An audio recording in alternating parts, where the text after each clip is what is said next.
Architect Joseph Lyman Silsbee had a prolific career. He had offices in Syracuse, Buffalo, and Chicago, and worked from 1874 until 1913.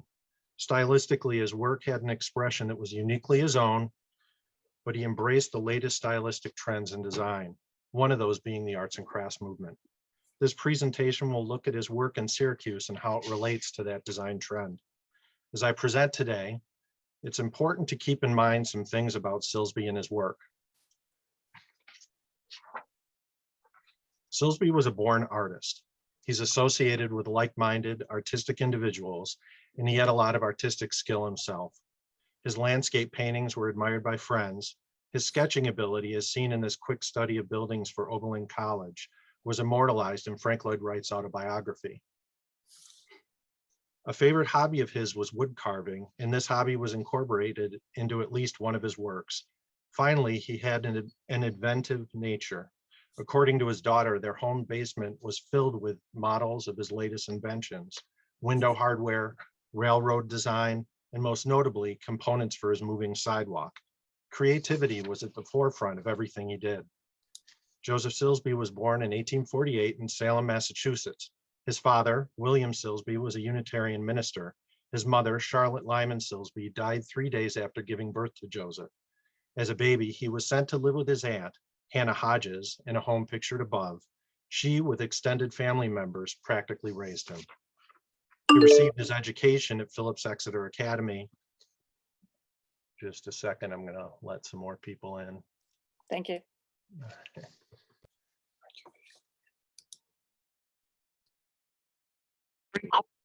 Okay.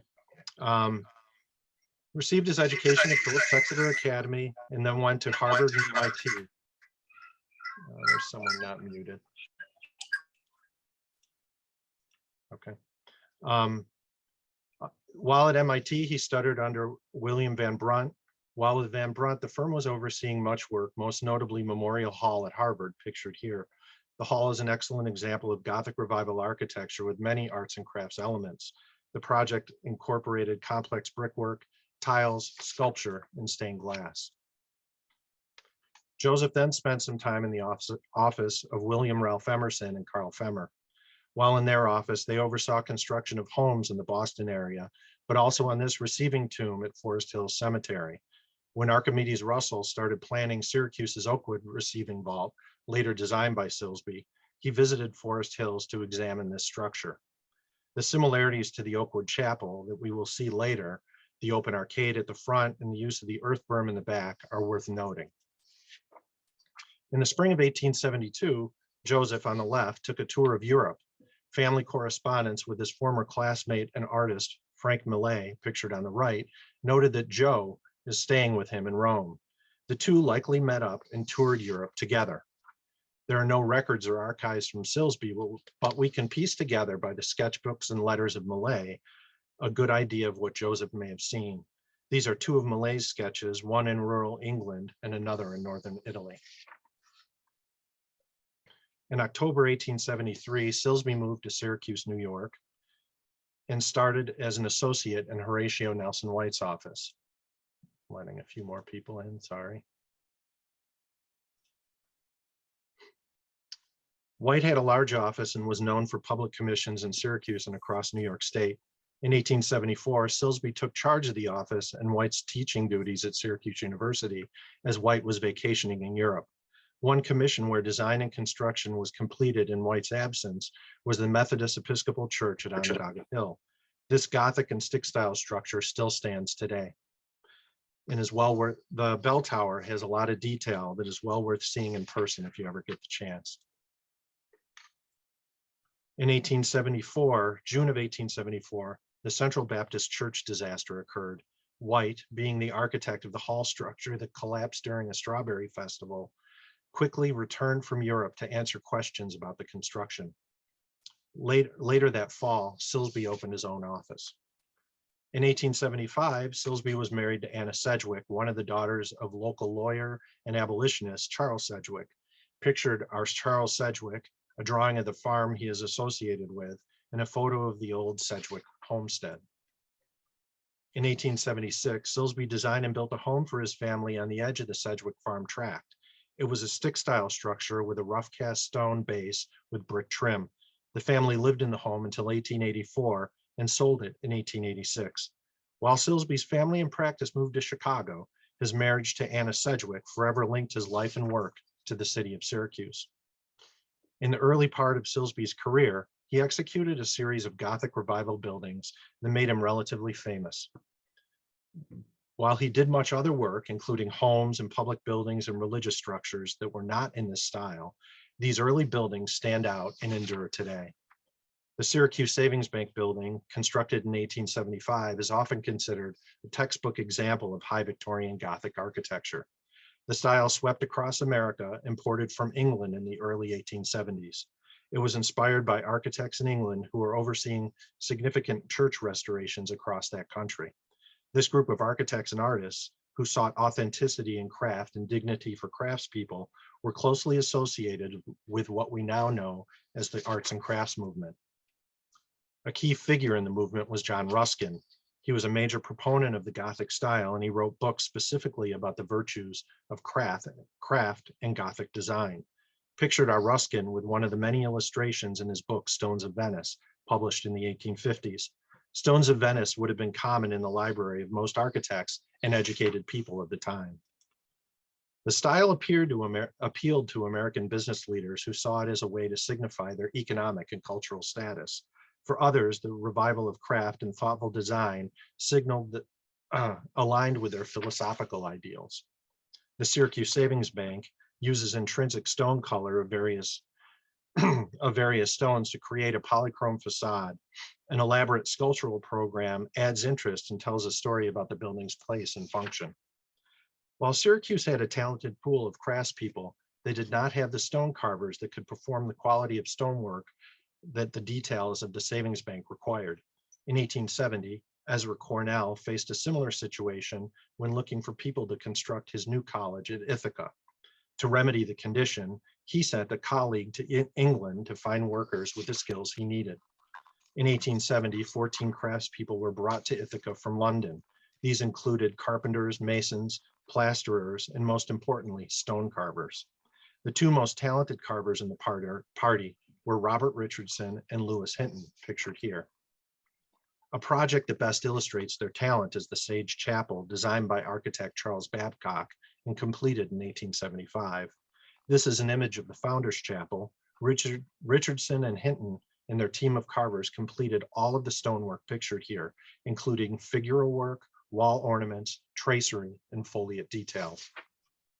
While Robert Richardson died at a young age in 1887, Lewis Hinton relocated to Albany, New York, where he had a successful career doing stonework for churches, commercial, and public buildings. His most notable work was overseeing the carving of the Great Western Staircase, also known as the $1 Million Staircase at the New York Capitol. It was designed by H. Richardson and reworked by Hinton with architect Isaac Perry. There are strong connections between Cornell University founders and Syracuse business people, so it makes sense that these English stonecutters were brought to Syracuse in 1875 to work on the bank. Many of the arts and crafts ideas of Ruskin can be seen throughout the sculptural program here. A notable feature are the floral subjects on the building. Pictured here are examples of brackets from left to right of oak trees, chestnuts, fiddlehead ferns, and cattails. Robert Richardson was obsessed with copying these indigenous floral motifs. Artisans and the architects seemed equally obsessed with mythical figures and dragons. Chimera, and a variety of grotesques can also be found on the structure. While the savings bank was nearing completion, Silsbee began work on the White Memorial Building and brought along much of the same talent to execute that construction. The commission was for Andrew Dixon White and his family as a memorial for his father Horace and uncle Hamilton White. White had a keen interest in the arts and crafts movement. For this building, an array of red, black, and cream-colored brick are used on the facade, as are English tiles and an elaborate sculptural program. White himself would have intimately known the work of stone carver Robert Richardson. He carved the ornament on White's own home in 1871. In describing Richardson's work, White had this to say: "He put his heart into the work, and he wrought the flora of the region into these creations of his most beautifully. It can't be overstated how important design and craft were to people like White. When describing the value of these things, he again says of Richardson's work, no investment of equal amount has proven to be more of value to us, even for the moral and intellectual instruction of our students, than these examples of conscientious devotion, of genius and talent, which he gave us. I think it's worth keeping these White's words in mind when you look at the remarkable stonework on the White Memorial Building. Andrew Dixon White saw the handcrafted work of the stonecutter and valued it beyond the cost or visual interest. It had an intellectual and moral content. Salt Baron Elias Leavenworth, sorry, I'm going to admit a couple more people. All right. Salt Baron Elias Leavenworth was the head of the Syracuse Savings Bank Building Committee. He was a key figure in developing Syracuse's Oakwood Cemetery. After working with Archimedes Russell on initial research, he hired Silsbee as the architect for the chapel and receiving vault there. The structure was built by Syracuse Savings Bank carpenter William Dickinson. The chapel is made of local Onondaga limestone with typical Gothic motifs, but also playful ones like stone cobwebs and an elaborate Ouroboros O for Oakwood on the chapel front. Silsbee also designed the Leavenworth Mausoleum in Oakwood Cemetery. It is a pavilion-style structure. The stone canopy is made of Onondaga limestone with marble columns and medallions, and the interior crypt is all intricately carved marble. The artists that executed this work are not known, but clearly Syracuse had developed a taste for such work and craftsmanship, and the availability of that craftsmanship was becoming more common. An aspect of Silsbee's career that is less known, but for which I believe he was most famous for in his lifetime, was the creation of artistic modern interiors. The practice of designing total environments by architects was not new, but it is one that seemed to hit a crescendo in America in the 1880s, as captains of industry hired teams of designers and artisans to create lavish interiors for their homes. These are not arts and crafts ventures, but hopefully you'll see that the many of the artists involved in their making had ideas that were closely aligned with the arts and crafts movement. The most famous of these artistic interiors was probably the William H. Vanderbilt House, constructed in New York City in 1882. Most of these rooms were period pieces, but all were executed with a high degree of creativity and skill, and often ingenious decorative and technical innovations. An excellent example of Silsbee's work is this exotic revival library for banker Henry Boyes in Scranton, Pennsylvania. It was built in 1884 and featured elaborate wall and ceiling treatments with Moorish and Oriental motifs, as well as custom fixtures and art glass. Silsbee designed many such rooms for clients across the country. His most extravagant work of this nature was the Potter and Bertha Potter home in Chicago.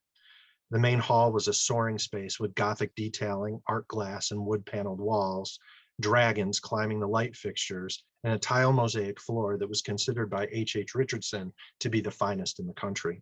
Silsbee often disavowed the work on this home as he didn't want to be associated with the home's exterior. Existing drawings by Silsbee indicate that he oversaw every detail of the home for many clients. These are drawings for details of home for Syracuse professor John Durston. The left is a hall tree and the right is details for a bookcase. This is another drawing of an ensemble table and mirror that Silsbee designed for Mrs. Frank Comstock Jr. for her home on Syracuse's West Genesee Street. Newspaper accounts note that he designed all sorts of furnishings, both built-in and standalone, to create harmonious interiors. In many cases, the work was executed by Syracuse firms. The best surviving examples of Silsbee's interior work anywhere is in Syracuse, New York. In 1878, George Barnes hired him to update his Italian villa on James Street. Over a 5-year period, Silsbee designed a new parlor, redecorated the main hall, and designed a new library and study to modernize the 22-year-old home. The focal point of Silsbee's efforts was the dining room. In it, he employed an eclectic Elizabethan style that is a showcase of artistic work, rivaled only by interiors in East Coast cities like Boston and New York. A massive fireplace sits opposite an impressive built-in china case. The woodwork is all mahogany and features classical motifs with carefully carved sunflowers, trumpet vines, and figural lion heads. The floor is a grid of colored tile mosaic that was also popular during the aesthetic movement. A hand-painted frieze extends around the entire room. The frieze was executed by Italian artist Tommaso Uglaris. Uglaris settled in Boston and became acquainted with other Boston artists, working on some of Boston's finest homes and on commissions around the country. Pictured above are him at work and his muses in the Michigan State Capitol. Uglaris's largest work in America is his Ray Memorial Library. It is filled with paintings of allegorical figures and classical stories. These murals caught the attention of the Craftsman publishers and was prominently featured in an issue in 1905. Uglaris was also an educator at RISD. He taught artist Marcia Oakes Woodbury, who was known for her designs used as arts and crafts wallpapers in children's rooms. The art glass windows in the Barnes dining room were executed by Boston art glass manufacturer Donald McDonald. The motifs used in the windows harmonize with the woodwork in the room and feature fruits, flowers, and birds that would have been visible through the adjacent clear windows looking out onto the lavish Barnes gardens. McDonald pioneered many opaque glass production techniques and was highly sought after by artists and architects for his work. He executed windows at William Ware's Memorial Hall in Boston that I mentioned earlier, and also designed the impressive art glass dome at the Tilden Mansion in New York City. The centerpiece of the dining room was the furniture. The design of the dining room table, chairs, and server all indicate that the set was made specifically for that room. The furniture has a similar level of craftsmanship, decorative motifs, geometry, and wood species that is used throughout the rest of the room. It was very likely that Silsbee designed the furniture and it was executed by a local wood carver. Louis Hoffman, considered by many to be the finest carver and woodmaker or cabinet maker at the time in Syracuse, most likely executed all of the woodwork and even the furniture for the Barnes dining room. Hoffman also worked on similar room under Silsbee's direction for lawyer Frank Hiscock, who was the uncle of Barnes' son-in-law, Frank H. Hiscock. Hoffman had a studio where he taught carving at the old university building adjacent to the White Memorial Building. The Reifenstein brothers, who worked for contractor William Dickinson, had a similar school. By the mid-1880s, Syracuse had over 32 woodworking establishments. This indicates just how widespread the need for and availability of craftspeople with excellent woodworking skills must have been in Syracuse. This set the stage for a tradition of woodworking that continued through Gustav Stickley's time. The style of home that Silsbee is most associated with is the shingle style. In the Midwest, he is said to have introduced this manner of design. This home for George Phillips, built in 1887 at Edgewater, exemplifies his work in the style and with its wide porches, balconies, and subtle ornament. The earliest shingle-style homes in the United States were designed by H.H. Richardson and his former employee, Charles McKim, of the famous New York firm McKim, Mead & White. Both architects had an interest in creating a distinctive American form of architecture. Pictured are two influential structures, Richardson's Watts Sherman House, a shingle-clad home that is considered the prototype for the style, and the Isaac Bell House, one of McKim, Mead & White's earliest and finest shingle-style homes. McKim was also an avid photographer with interest in early colonial architecture in America. An image by McKim in the sketchbook, a journal published by McKim and Richardson, features the back of the George Perkley House in Rhode Island. The home's front is a typical colonial symmetrical home, but the rear is very different. The function of the home is articulated by its irregularity. It's not concealed by a composed facade. The shingle cladding becomes the primary unifying design element. Americans weren't the only designers interested in these shingles clad forms. In England, they were being made popular by architect Richard Norman Shaw. Shaw was writing a new chapter for arts and crafts architects in England. Instead of drawing inspiration from Gothic forms of religious architecture, he was using medieval residential architecture for his inspiration. Shaw was also connected with the arts and crafts pioneer William Morris, who created arts and crafts interiors for several of his homes. The connections of English figures like Shaw and Morris to their American counterparts is a direct one. H.H. Richardson himself, clearly influenced by Morris in his medieval take on design, and Morris wallpaper and other elements like arts and crafts tiles can be found in Richardson projects. This manner of working created a template for arts and crafts design in America that Silsbee seemed very willing to follow and put his mark on. The colonial building forms with English late medieval appearance would have been well known to Silsbee when he grew up in Salem. More than that, these forms would have been familiar to people like the Sedgwicks and other New England families that migrated to places like Syracuse, Buffalo, and Chicago and sought out Silsbee for his work. This set the stage for a wide acceptance of this new style of building among a particular class of Americans. Silsbee's first foray in the shingle style was this structure designed as a summer home for Syracuse doctor Thomas Emery. Several years earlier, Silsbee created a lavish dining room for Emery's Syracuse home. This structure is a stark departure from that manner of design. It is almost vernacular in form, covered in a modest material, but still designed on a grand scale with huge porches to enjoy the views of Cazenovia Lake.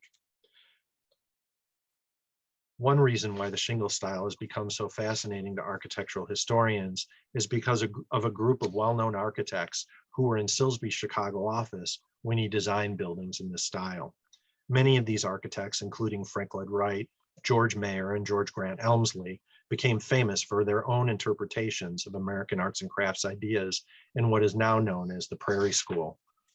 Of interest to Syracuse arts and crafts aficionados is the fact that Irving Gill was in his office at this period. Gill was born in Tully, New York, and raised in Syracuse. He started working for Silsbee's former partner, Ellis Hall, in 1889, and moved to Chicago a year later to work for Silsbee. He went on to become an accomplished architect in San Diego, and his interest in the arts and crafts is apparent in his work there. At the time, Silsbee was designing shingle-style homes for the Chicago suburb of Edgewater. Here are advertisements for the new suburb. The drawing on the right was by Frank Lloyd Wright. These homes were modern in every way, with electric light, heating, and plumbing, and tasteful decoration, including Japanese fretwork, artistic lighting fixtures, Tiffany art glass, and clear finished wood interiors. Silsbee made his home in Edgewater, and it gives us a view into his own tastes and to features that could be found in other Edgewater homes. The exterior was clad in shingles that were vividly colored in brown, green, and red hues. The main hall has columns at the staircase that are Richardsonian in character. The ceiling features Japanese fretwork, and a Buddha statue and Oriental vases complete the decoration of a plain brick fireplace and carved wood mantel. The sitting room features vividly painted walls. Ornamental painting above the picture rail is a circular intertwined vine motif. This motif is repeated on the carving at the fireplace surround. This carving was executed by Silsbee himself and featured the home's name, Kinderheim, in a plaque at the center. An exotic gilded dragon is featured in the fireplace box below. The dining room was painted with deep colors and decorated with an array of Asian art objects, included statues, vases, and painted scrolls. The sideboard, likely designed by Silsbee, featured Japanese fretwork and other Asian motifs.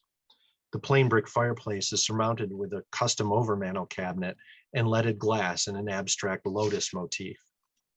Silsbee designed all of the first structures in the community and eventually completed over 35 homes, a stable, 2 train stations, a clubhouse, guild hall, power station, and a store and flats. With this number of structures, the ability to relieve the monotony with variety was very important. The variety he was able to achieve is a testament to him and to the talent of his employees. The interiors of these homes showed just as much creativity and showed how flexible the shingle style could be. Celtic, classical, and Richardsonian motifs can be seen in these examples of newel posts in existing Silsbee designed shingle style homes. At about the same time that Edgewater was being developed, a Syracuse friend, Moses DeWitt Burnett Jr., proposed a subdivision in newly formed Burnett Park. Initially, he wanted to forego the park idea and fill the former family property with homes, but due to legal challenges to his father's will, the development plan was relegated to this area between the park and Tennyson Avenue to the north. Silsbee prepared a drawing for Burnett for a shingle-style structure for the property in 1888. It has a gambrel roof and striking colonial features. The home was never constructed, but a year later, Silsbee was commissioned by another Syracuse businessman.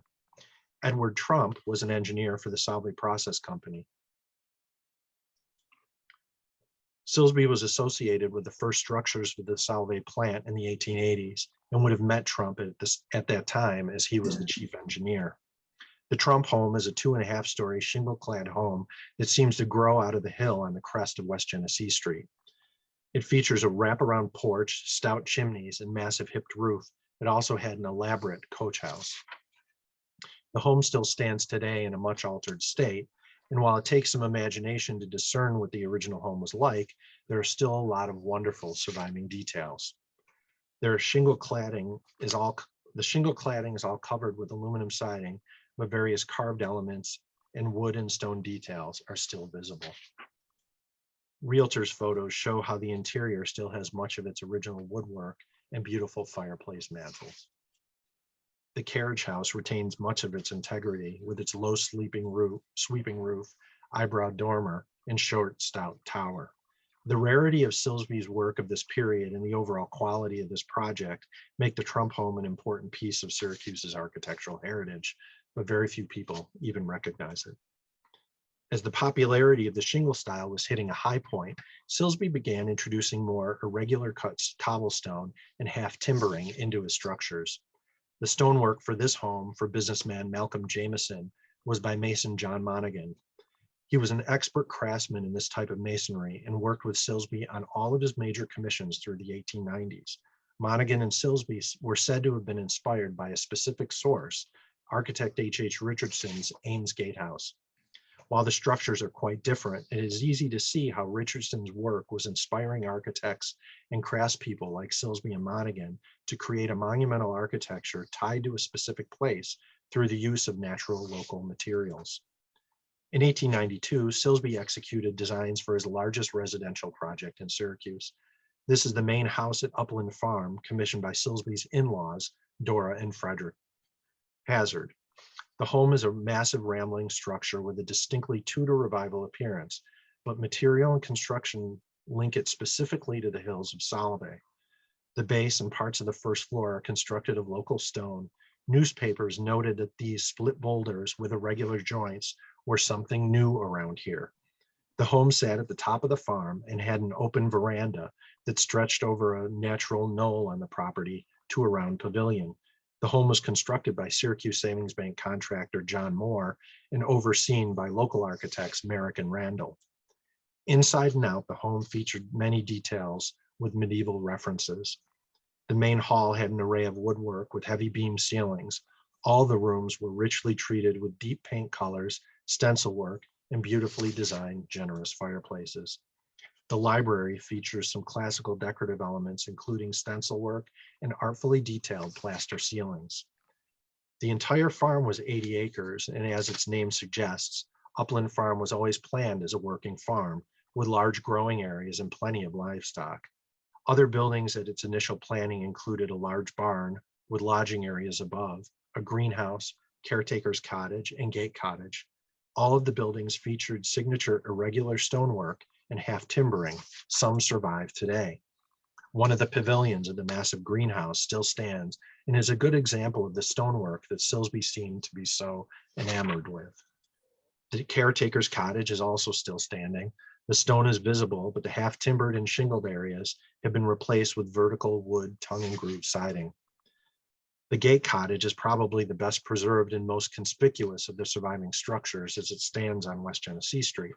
It too has a layer of aluminum siding covering the half timbering and shingled surfaces, but the beautiful stonework and modest porch and dormer details are all still visible. While Silsbee's reference for the masonry work has specific Richardsonian references, the interest in these eclectic building forms was certainly more general, drawing inspiration from German, English, and French sources. These are sketches of Nuremberg by Silsbee's friend Frank Millet, likely done while the two were together in Europe. The picturesque nature of these forms and general informality appealed to Silsbee and to his clientele. In the mid-1890s, Charles Dudley Arnold, a well-known architectural photographer, published a monograph of these pastoral images of architecture in England and northern France. Arnold had a keen understanding of architecture, and he worked as the official photographer for the World's Columbian Exposition and then in Buffalo for the Pan American Exposition. When Dudley chose an architect for his home and studio in Buffalo, he looked to J.L. Silsbee in Chicago for the design. Dudley's interests and Silsbee's design seemed to be a perfect match. Dudley was already familiar with Silsbee's work in Buffalo. Here are images of 4 homes that Dudley photographed in Buffalo that were designed by Silsbee's firm, Silsbee and Marling. Incidentally, all of these homes are still there and well worth seeing if you're ever in Buffalo. Dudley also knew Silsbee from Chicago, when he was photographing the World's Columbian Exposition. This is a collection of Silsbee designed structures at the World's Fair, photographed by Dudley. The design of Dudley's home draws on medieval inspiration, but reimagined for a modern residence. The composition is a logical planning of the functions of the home and studio that are directly expressed on the outside. The exterior is appropriately picturesque on its irregular site on one of Buffalo's beautiful Olmsted parkways. By the end of the 1890s, Silsbee was still employing these characteristics on homes. This is evident in this home at Riverside, Illinois, commissioned by Dennis Richardson as a wedding gift to his daughter, Harriet, and her husband, Seymour Edgerton. The Edgertons' home is relatively modest, and as such, Silsbee simplifies the overall building form. In the Inglenook at the Edgertons' home, we get a sense of Silsbee's own arts and crafts aesthetic. No applied ornament is needed on the carefully crafted brick fireplace. Windows are divided into many diamond panes of glass. Rich wood paneling and wood beamwork give character to the walls and ceiling. The home is adorned with many fine ornamental details. 2 of the column capitals are derived from designs of capitals from St. Mark's in Venice. Silsbee may have seen them in person while visiting there, but it is also important to note that these were featured in one of John Ruskin's many illustrations. In the late 1890s, Silsbee is also designing structures with more elaborate decorative programs. In these examples of a home library and a chapel for a friend, Silsbee uses Gothic motifs. Silsbee's use of Gothic motifs are on full display, and his desire to work with popular tile manufacturers like Gruby and innovative installers like John Coretti in Chicago show that he remains keenly interested in the crafting of his projects. In 1903, a change in geography results in a dramatic change in design style. That year, he begins work on a multi-building project, Vermeil Park Ranch, for friend and grain merchant William Bartlett. Work continues for about 6 years, and at the end, he calls the result of this his architectural monument of triumph. This is the first building at the ranch, a home for Bartlett's son, Will. The structures were an array of Mission Revival, rustic, and craftsman buildings at the foot of the Sangre de Cristo Mountains in New Mexico. It was an immense working cattle ranch and hunting retreat for Bartlett and his friends. In these structures, we see Silsbee's most overt use of craftsman design strategies with simple forms made of log construction, natural stone, and shingle. These are 2 of the many cottages there. Silsbee seemed well suited for this sort of work, given his eclectic interests and career of experimentation with natural building materials. The interiors were equally interesting, some palatial with classical, Mission, and Tudor references, and others more modest and outfitted with craftsman and wicker furniture. The trend towards prairie and craftsman-style homes in suburban Chicago was very strong in the mid-1900s. As a response, Silsbee's work took on a more craftsman appearance. This is an example of one of these homes for Edward and Clara Erickson at Highland Park.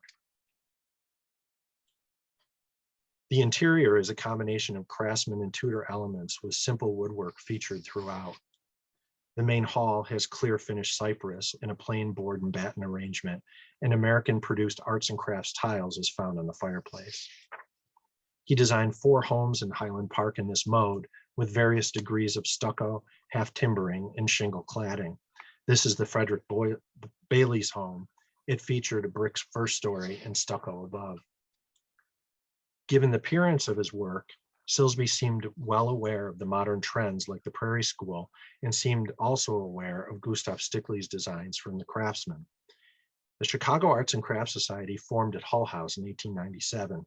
It is associated with the generation of architects behind Silsbee, like Dwight Perkins, Frank Lloyd Wright, and the Pond brothers.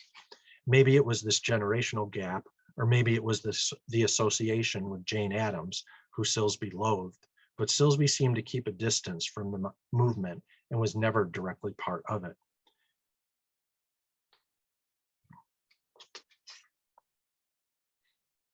In 1906, Silsbee's daughter, Margaret, and her husband, Frank Wade, announced that they were building a home designed by her father in Syracuse's Sedgwick neighborhood.